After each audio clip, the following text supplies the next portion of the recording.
Welcome to The Disruption Is Now. Join us on this enlightening journey as we explore how AI is impacting our jobs, careers, lives, and the human experience. Each episode, host Greg Matusky will converse with visionaries and innovators at the forefront of AI, diving into its challenges, opportunities, and impact. So buckle up as we venture into the heart of disruption, and together, let's unfold the future. Well, we're back with The Disruption Is Now. I'm Greg Matusky, your host. We're back in the MoneyPot, which is a pretty cool podcasting studio here at Money 2020. I'm really excited because we have a special guest, and it comes from Experian, the large data provider and credit bureau, deals with firms all across the world. Shri I knew I was going to blow it. And Santhanam, I'm sorry, is executive vice president of Experian. They had a major announcement earlier today, which really put forth their new assistant, which takes Experian kind of in a new direction as far as what their future game plan and product line is. And I want to talk to you a little bit about that. Thanks for being with us. Thank you for having me, Greg. And I want to really go into let's start with what today's announcement was all about with regard to the Experian Assistant. Today's announcement is about making generative AI real and amplifying the impact of our data. We've seen a lot of hype about generative AI. We've seen some promising POCs. What we've done at Experian is brought the power of generative AI combined with our data to provide our customers with a 24/7 expert on Experian's data and advising them on how to use that data for analytics. So imagine you had one of our best data science experts who knew every column in the data, who knew what the regulated and permissible use of some of our data and attributes was, and also had at their disposal snippets of code that they could use to provide. That's what we've created. And it's driving a lot of excitement and productivity and capability with the clients we've shared it with so far. So everybody out there probably knows Experian as the credit bureau and that kind of consumer information. This really takes you into a new avenue, right? Really partnering with the client, with those B2B customers that you sell to. Tell me what frustrations they face right now in this evolving landscape of AI and model building and the challenges they face and where your solution, the assistant, fits in. Yeah, it's a great question. Taking a step back, if we look at what's happening in financial services, which is what we see with many of our clients, financial services is undergoing probably the most profound digital revolution that it's seen in its entire history.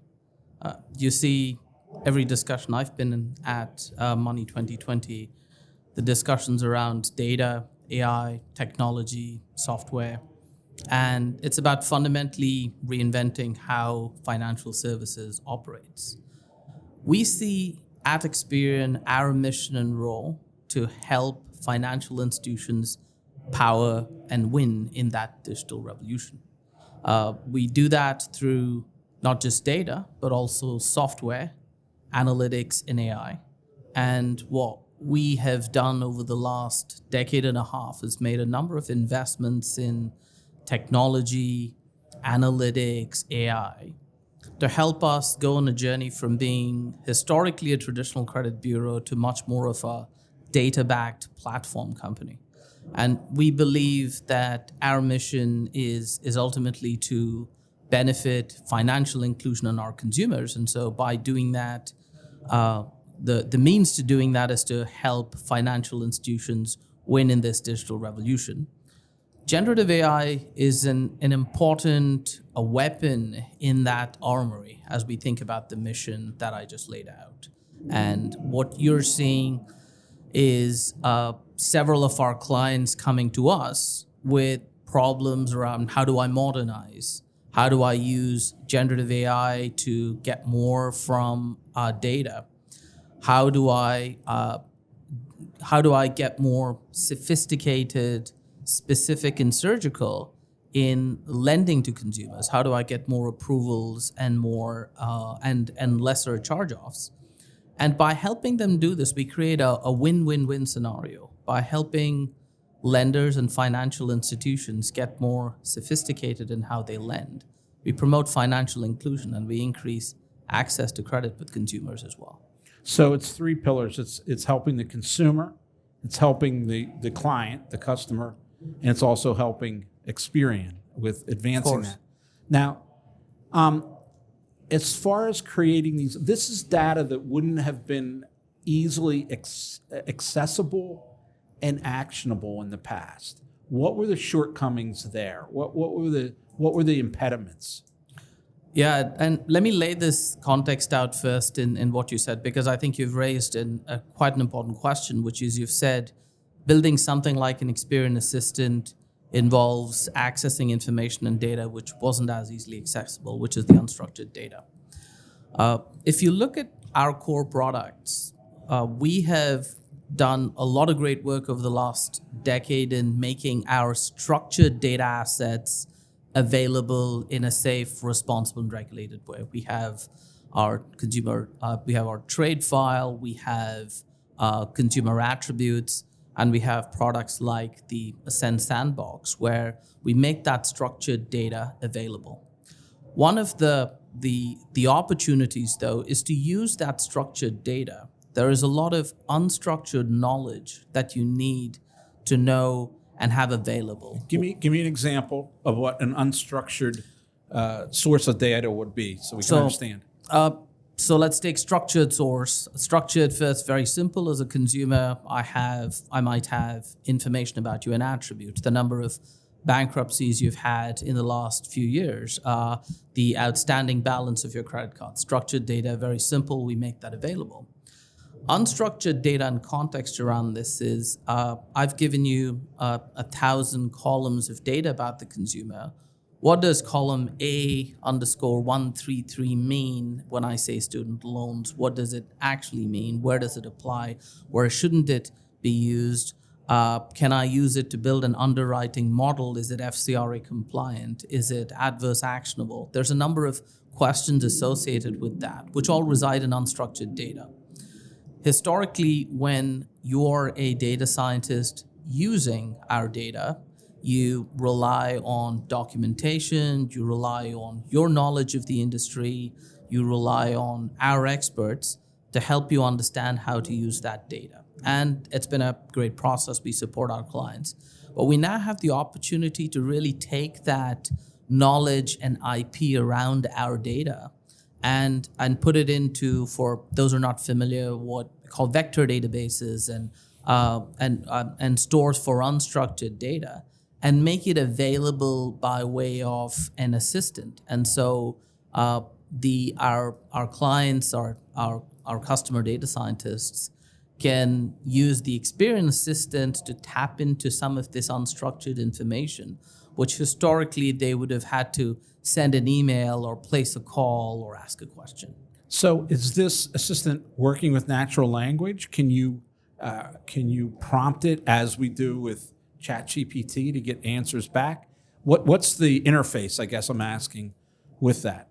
You're absolutely right. Yes, it is a natural language interface. And in our first release, the way this assistant works is it shows up right in the data scientist's IDE. Let me define IDE. It's the development environment. So if you're using many data scientists use what's called a Jupyter notebook. So it shows up right in their Jupyter notebook as a sidebar. And what you can do is you can have a natural language conversation with it in that sidebar. And right there in that sidebar, the assistant will give you information regarding what you're working on. So if you take an attribute you're working on in your Jupyter notebook and paste it in the sidebar and say, hey, Experian Assistant, can you help me understand this attribute? It'll give you the information on that attribute. It'll tell you how you can use it. It will also give you snippets and pieces of code, which you can then take and put into your IDE and use. So it's it was designed very much in conjunction with many of our clients and customers. A phrase we often use is for the customer, by the customer, where we've worked closely and in collaboration with many of our customers to define how this will really benefit them and maximize the impact for them. So the term I'm hearing a lot throughout the conference here is explainability. Yeah. So does this deliver a degree of explainability that you can go in and prompt the data and find out where it's coming from, what weight it's given, or am I misstating that? Absolutely. And I want to touch more broadly on the theme of explainability and responsible AI. One of the big differentiators for us with the Experian Assistant is the effort and work we've put in to make it suitable and operable in a regulated industry and environment. And we all know, as wonderful as ChatGPT is, if you ask it questions, it can hallucinate sometimes. And it can, and we don't know why. And we don't know why. And we can't explain it. And it also has a huge corpus of information, which in many cases is unknown, like the sources of information it goes through. So what? From its training. Of course, yeah. So what we've created with the Experian Assistant is a framework where we have a clear and curated set of sources which we carefully manage. We've also gone through a number of the compliance and regulatory requirements to ensure that it's satisfying all of those requirements. And in the early days, when we've also put it through a significant degree of testing. So in the early days, when we came out with our initial version, we laid out a set of 28 to 30 skills, very specific areas and categories of questions. And we put it through very rigorous testing. And we said, can you answer any question in this area for skill? An example of a skill might be, can the assistant answer questions about premier attributes? Premier attributes are a category of information associated with consumers. And then through that course of testing, we have incorporated a number of proprietary techniques on how to increase accuracy, ensure that it gives answers in a safe and responsible way. Techniques like retrieval augmented generation, few-shot prompting, graph rag, a number of things you're hearing. And we've taken quite an iterative approach to do that. And we're seeing very promising results, because the difference between asking ChatGPT the same question versus Experian Assistant, the question you get much more of an explainable, curated, regulatory compliance sort of answer, which can be sourced back to documents in areas which we are comfortable has the right information. Now let's talk about your plan for rolling this out, because you're going through a transformation, right? From that of what we all know as a credit bureau to this provider of solutions and tools and that can help researchers build, I guess we'd say, models more quickly, right? More quickly and more accurately. How do you make that transition? How do you transform your brand and move it forward? I think, and I'd like you to, if this makes it all sense, include that part about the work you've done in making it compliant and explainable, right? Does that give you better credibility to move upstream?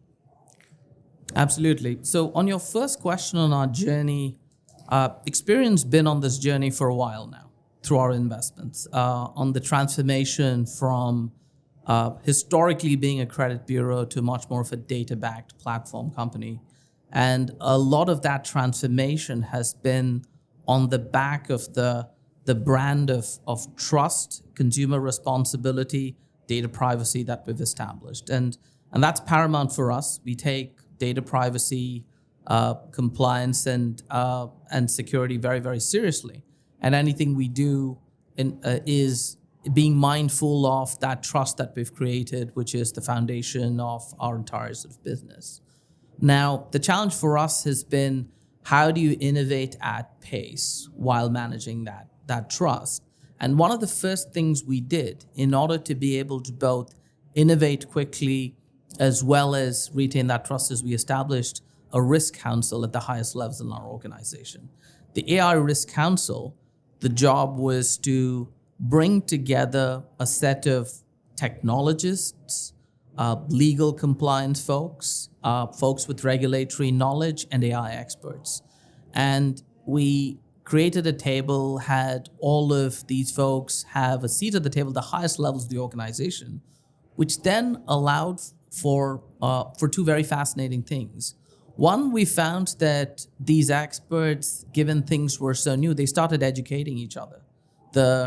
The folks on the legal side had looked into generative AI and started sharing perspectives, and then our technologists and our AI experts started educating them as well. And we found almost this acceleration because a number of the questions that we were asking and we needed to answer in order to get this out in a responsible and safe way were novel. And so we had some of the smartest people across these domains collaborate and work through.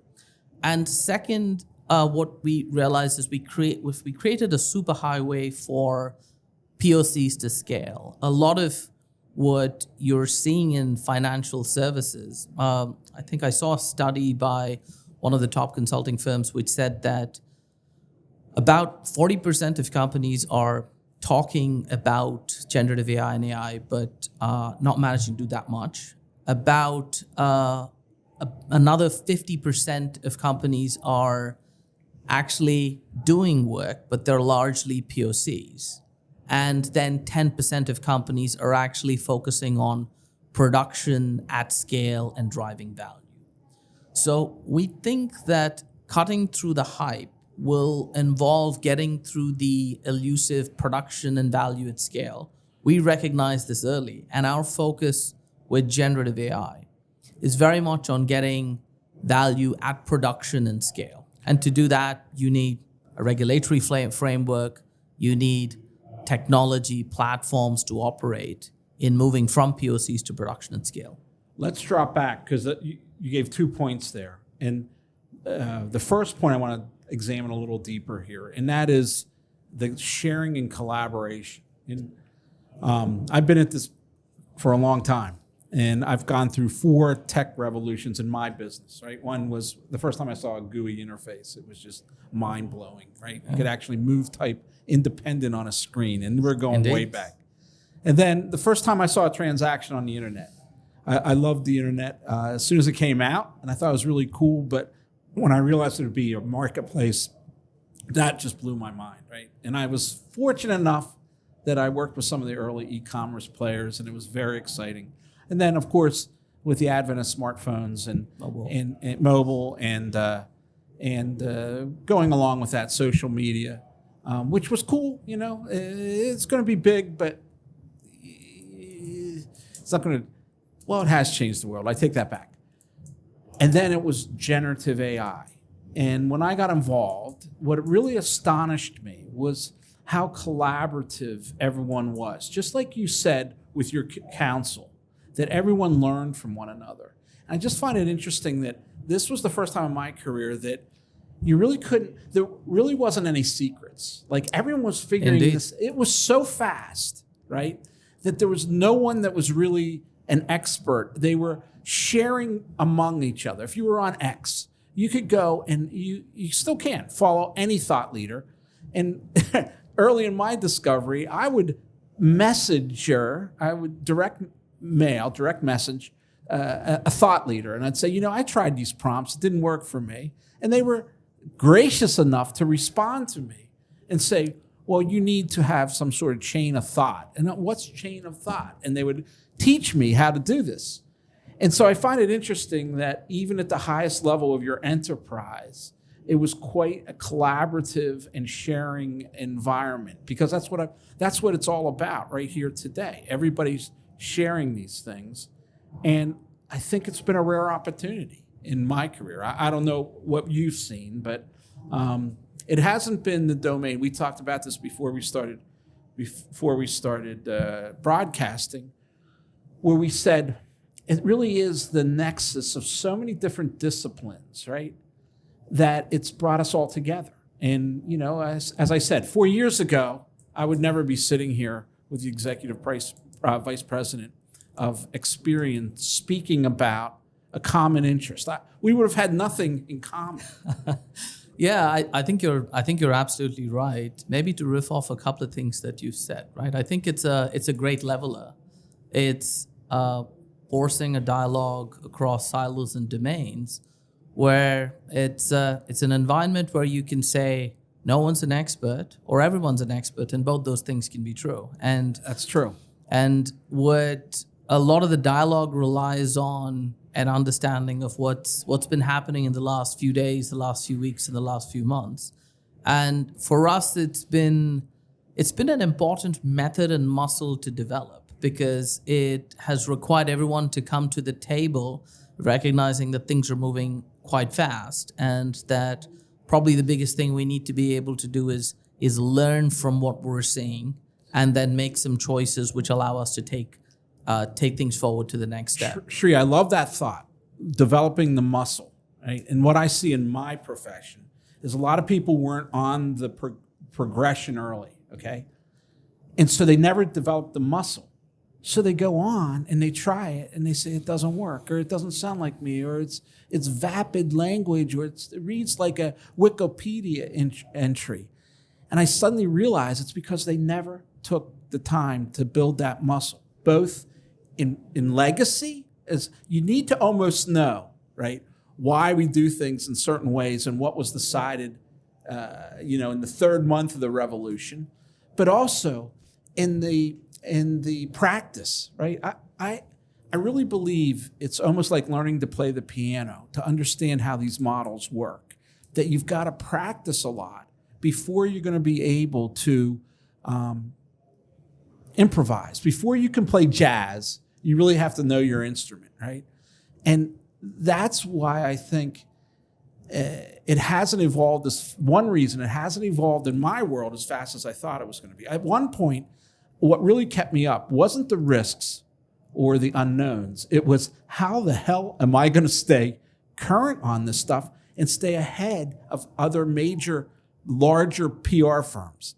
But that's not come to pass. They don't want to give up certain things. They don't want to rework their business models. They don't want to rework their revenue models. They don't want to give up their status as experts, right? So we're a relatively moderate size, 125 people, but we can move faster because of that. And I was afraid that everyone would know what we knew after 6 months. And still to this day, everyone doesn't know what we know. That goes into the second half of the point you made after you talked about the collaboration. You said that this was the 10% focusing on scale and driving value.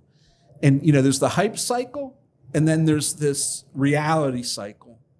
And how do we get more acceptance and deployment among enterprises to go into the focus on sales, scale, and driving value? How do we get there? It's a really important question. Maybe building up to that question, two of the key principles that we put forward early in our generative AI journey. In addition to my role as leading Experian software platforms and AI products, I'm also the global executive sponsor for generative AI. And as we were soon after the ChatGPT meteor hit Earth, we had a bit of a huddle with our executive team at Experian and said, what are some of the principles that we want to put forward and apply as we think about navigating generative AI?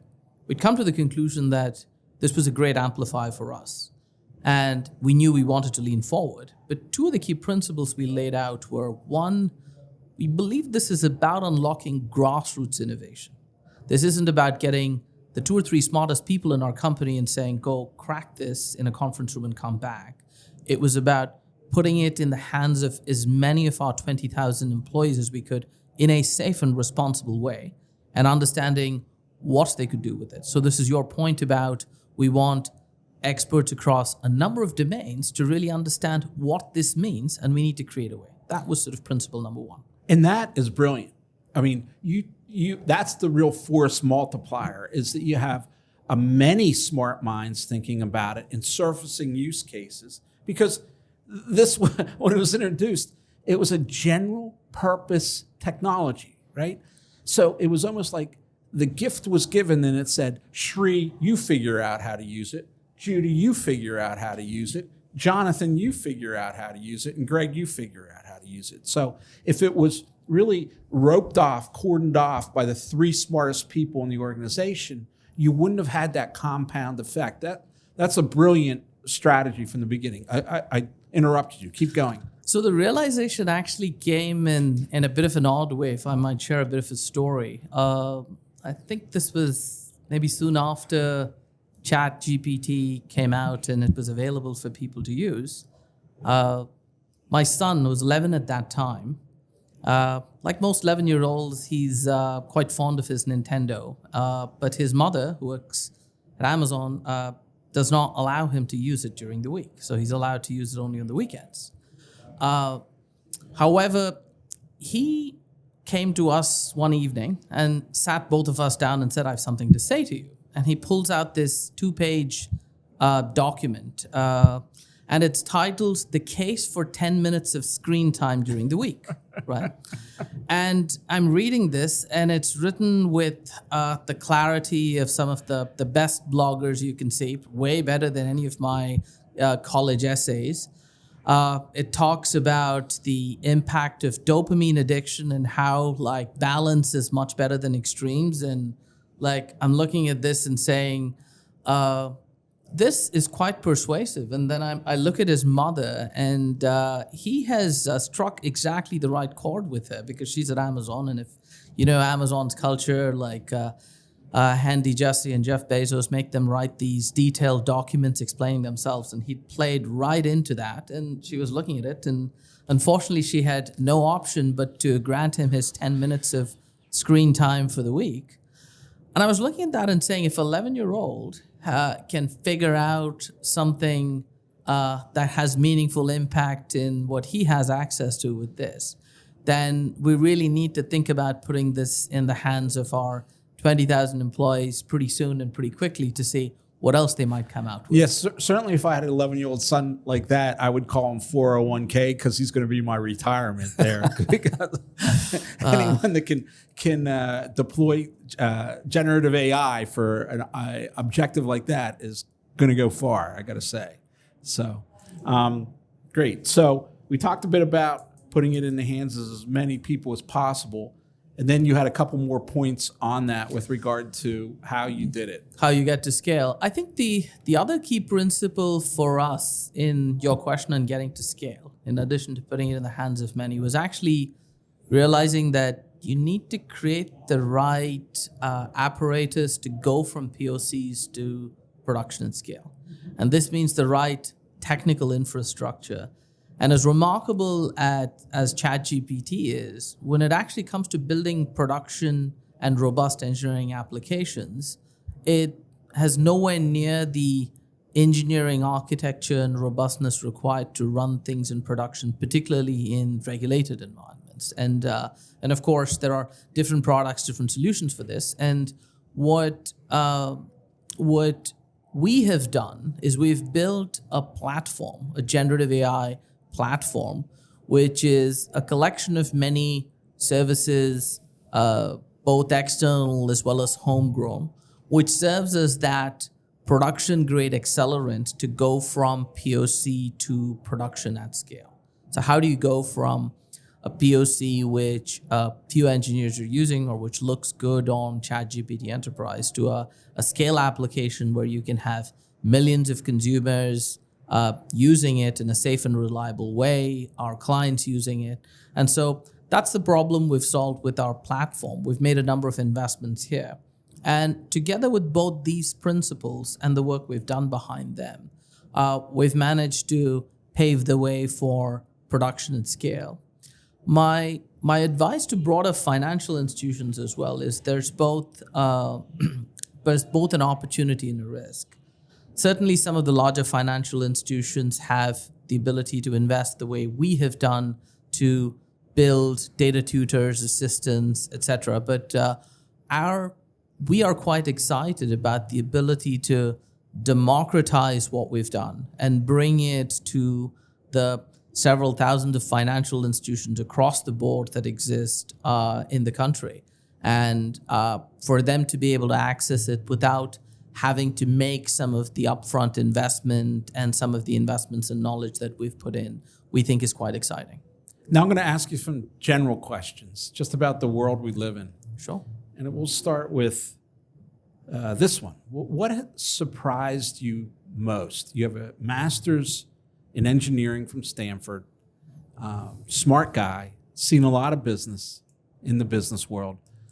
Well, what has surprised you most about the journey since November of 2022 when ChatGPT was brought down from the heavens?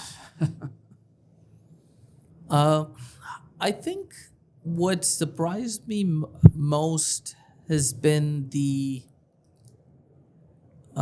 in the ecosystem I live in, Silicon Valley and Seattle. I see some of the smartest minds saying that this thing is probably, generative AI is probably the most consequential investment of our invention of our lifetime.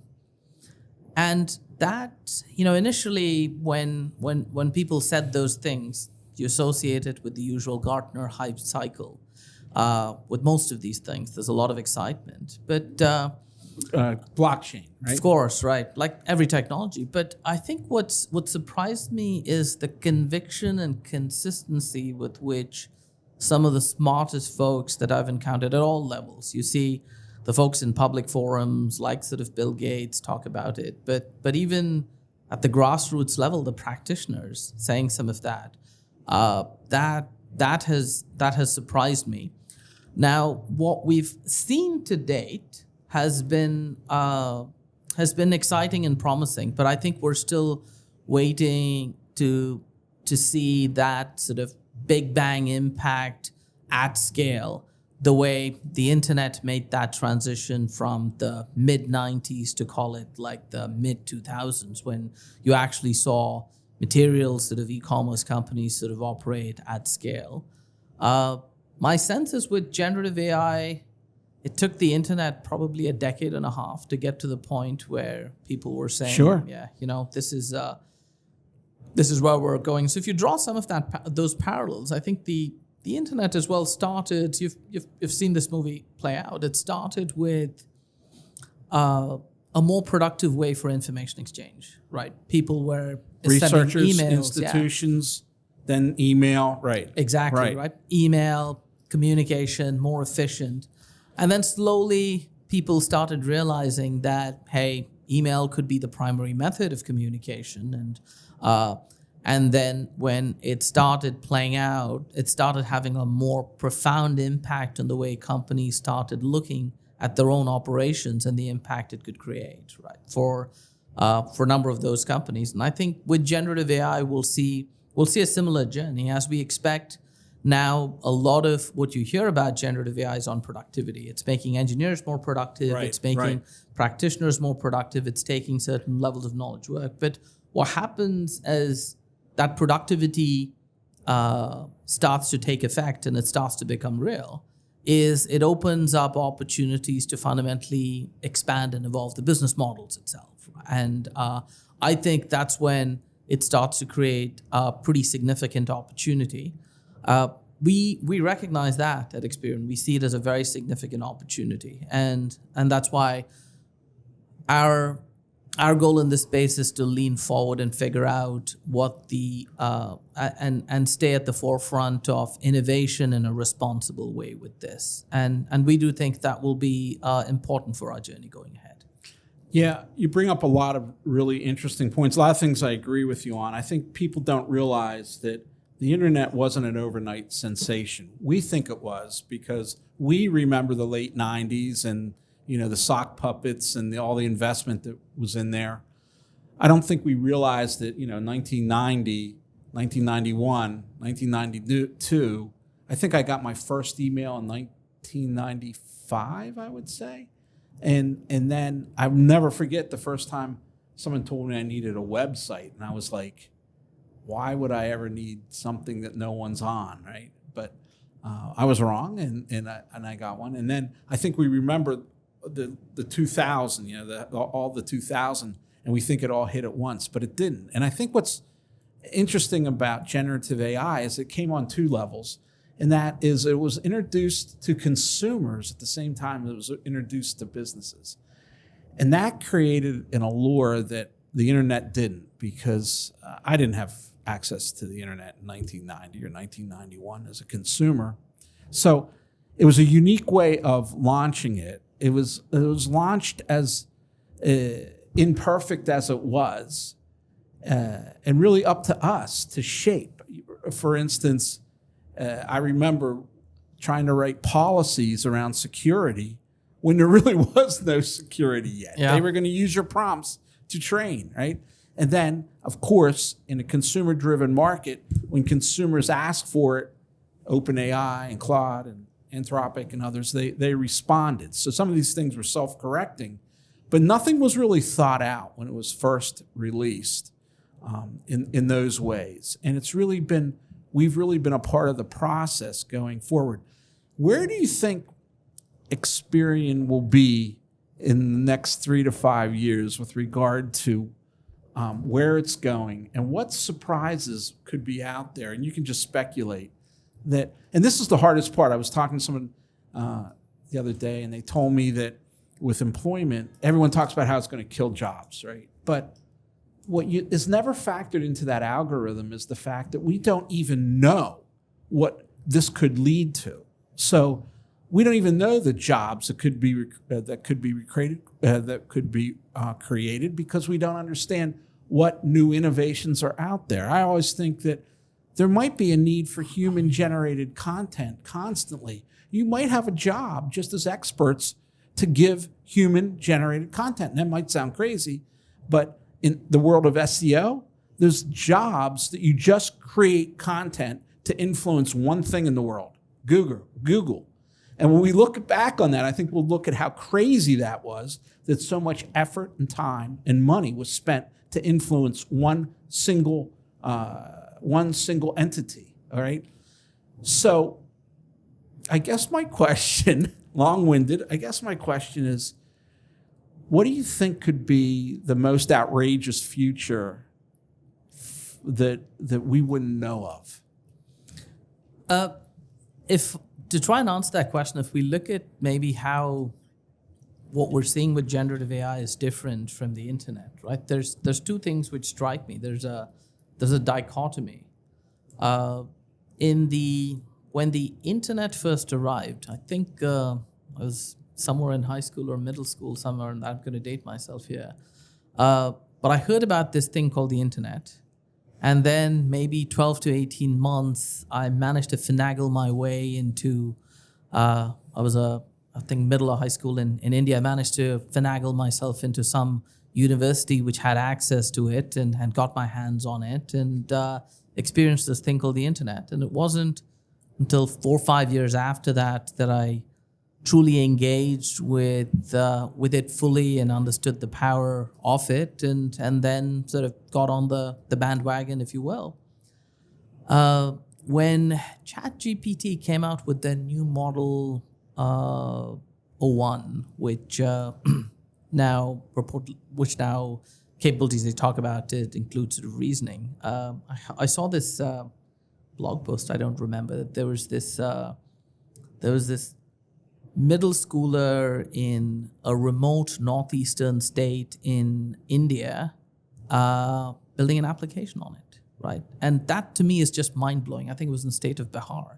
It's mind-blowing that in Silicon Valley, an innovation which is at the forefront of how technology and artificial general intelligence might evolve, right?